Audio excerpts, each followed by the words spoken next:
Alright, so I just got done installing my ZZPerformance E85 Flex Fuel sensor and ECM tune. The sensor right here, the install was fairly easy. The only special tool needed was the disconnect tool to disconnect the line underneath the cover here on the engine.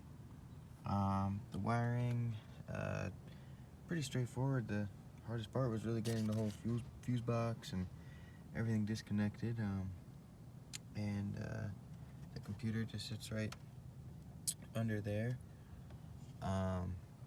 Very happy with the performance of my 2.0 liter turbo LTG engine after this install.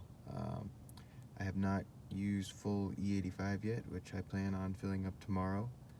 However, with 93 octane, definitely much more response.